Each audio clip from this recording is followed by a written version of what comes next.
Hello, my most amazing artists, and welcome back to Art at Home with Miss Q. Today we're going to be making art with just one simple line, or at least it's going to start with just one simple line. Recently, there's an artist in our town, Gretchen Neal, that decided to start an art collective called Flatten the Curve. Now, this curve represents the curve of the coronavirus. We want this curve from that's going up, up, up, up, we want it to go back down and flatten the curve. Challenging students like you to use the art supplies you have at home to complete this challenge. It's all about good things still happening in the world, and one of the things that we can do the most of while we're at home is create art. What better thing to do? Everything is going to start with a simple curve that represents the coronavirus curve. And this curve looks a little bit like this, and it's a green curve. Using this curve, you're going to use your imagination to see what this could become. This could become anything. You could turn it around, turn it upside down, turn it sideways.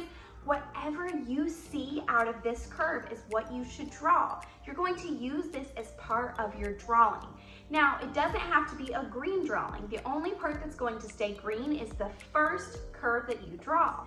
All right, artists, before we get started with this awesome art challenge, we always say our art mantra before we get started. That way we get our brains in a creative place and ready to learn.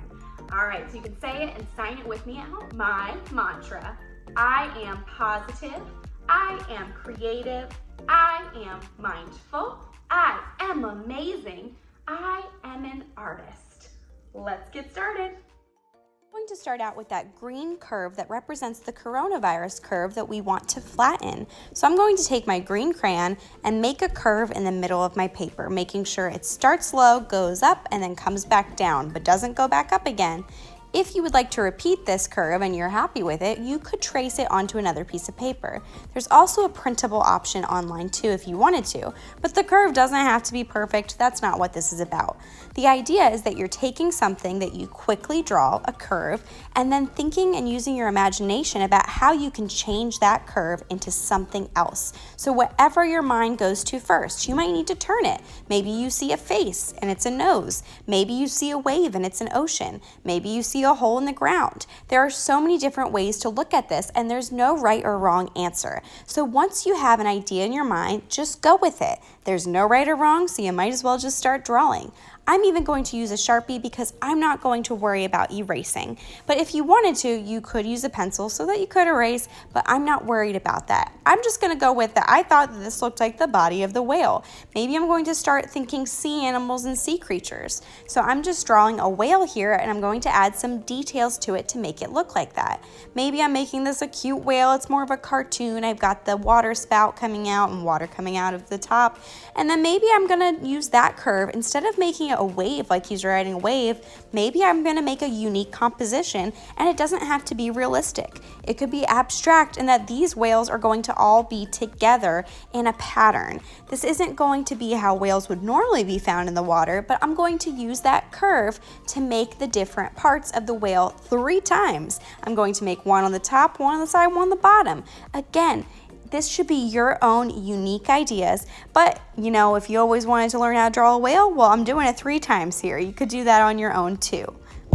I'm finished, I'm going to color and sign it because artists always sign their artwork when they're done. Clearly, I have my mind on the beach and I'm thinking sea animals. So I'm using that curve as a start for a stingray, drawing more curvy lines around it, a tail, and now I'm going to add the eyes and mouth details. Now this one I'm not trying to make realistic, I'm drawing in a cartoon style, and however you want to draw is absolutely okay. In fact, your drawing doesn't even have to represent a person, place, or thing. It could be totally abstract, just using patterns, lines, colors, designs.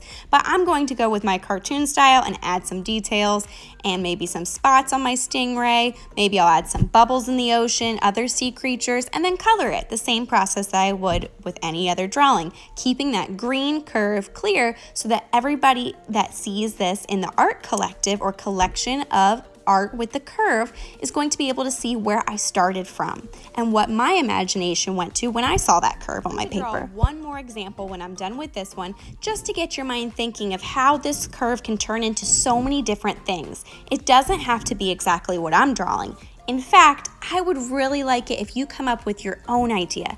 It's okay to start out with following along with one of my examples if you want to draw these creatures, but then I really want to see what you can come up with on your own and what you think of when you see that curve. This one I'm going to draw is a potted plant. I'm going to use it in a different way. I'm going to turn my paper vertically instead of horizontally like I started out with at first. This way I can draw something tall, and I'm going to draw a tall potted plant. I'm going to use that line to represent the leaves of the plants stemming from the pot.